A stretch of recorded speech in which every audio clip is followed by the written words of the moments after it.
വിശുദ്ധ കൊച്ചുത്രേസ്യയുടെ തിരുനാൾ 1873 1897. വിശുദ്ധ മത്തായിയുടെ സുവിശേഷം 18-ാം അധ്യായം 1 മുതൽ 5 വരെയുള്ള തിരുവചനങ്ങളുടെ വിശകലനം. ശിശുക്കളെപ്പോലെ ആകുന്നവരാണ് സ്വർഗ്ഗരാജ്യത്തിൽ പ്രവേശിക്കുക. സ്വയം പര്യാപ്തരല്ലാത്തതിനാൽ ശിശുക്കൾ എപ്പോഴും മാതാപിതാക്കളെയും മുതിർന്നവരെയും ആശ്രയിക്കുന്നു. അതുപോലെ സ്വർഗ്ഗരാജ്യത്തെ ആശ്രയിക്കുന്നവർ സ്വർഗ്ഗരാജ്യം കരസ്ഥമാക്കുന്നു.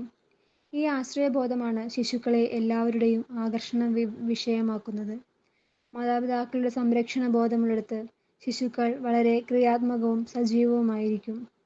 വായിട്ടടിച്ച് എല്ലാവരും രസിപ്പിച്ച് തുള്ളിക്കളിച്ച് നടക്കുന്ന ശിശുക്കളെ കാണാൻ എത്ര സൗന്ദര്യമാണ്! സ്വർഗ്ഗരാജ്യത്തിലെ മാസ്മരികതയാണ് അവരിലെ ആകർഷകത്വം. സ്വന്തം അപ്പച്ചൻ്റെ കൈ പിടിച്ച് തുള്ളിച്ചാടി നടന്നിരുന്ന കൊച്ചുത്രേസ്യ സഭയിൽ ചേർന്നതിന് ശേഷം എന്തിനും ഏതിനും ചേച്ചിമാരെ മാതൃകയാക്കിയിരുന്ന കൊച്ചുത്രേസ്യ അവരോടുള്ള അതേ വികാരവായ്പോടെയാണ് സ്വർഗത്തിലെ അപ്പച്ചനെയും സ്വന്തമാക്കിയത്. കുടുംബത്തിൽ ലഭിക്കുന്ന ശിക്ഷണം ചൊട്ടയിലെ ശീലം ചുടല വരെ അവൾ ജീവിതാവസാനം വരെ നിലനിർത്തി. വിശുദ്ധ കൊച്ചുത്രേസ്യ എന്ന് കേൾക്കുമ്പോൾ നിഷ്കളങ്കമായ പല പ്രായത്തിലുള്ള അവളുടെ നിഷ്കളങ്കമായ വിവിധ ഫോട്ടോകളാണ് ഓർമ്മയിൽ വരിക.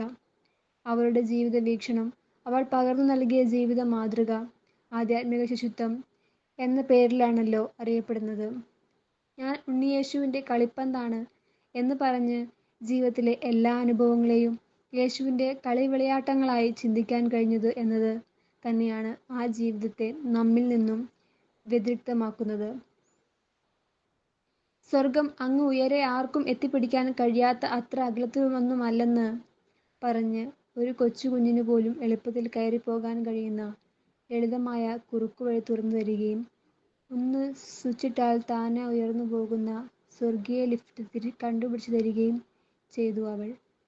എല്ലാ കാര്യങ്ങളും ഏറ്റവും സ്നേഹത്തോടെ ചെയ്തു തീർക്കുക എന്ന ആ ശൈലിയാണ് ലോകത്തിൽ മറ്റാർക്കും ചിന്തിക്കാൻ കഴിയാത്ത ആ ലളിതമായ ശൈലിയാണ് എല്ലാവരെയും അവളിലേക്ക് ഹഠാത്താകർഷിക്കുന്ന ഘടകം. അല്പം മനസ്സ് വച്ചാൽ ആർക്കും എത്തിപ്പിടിക്കാൻ കഴിയുന്ന ഒരു ആത്മീയത.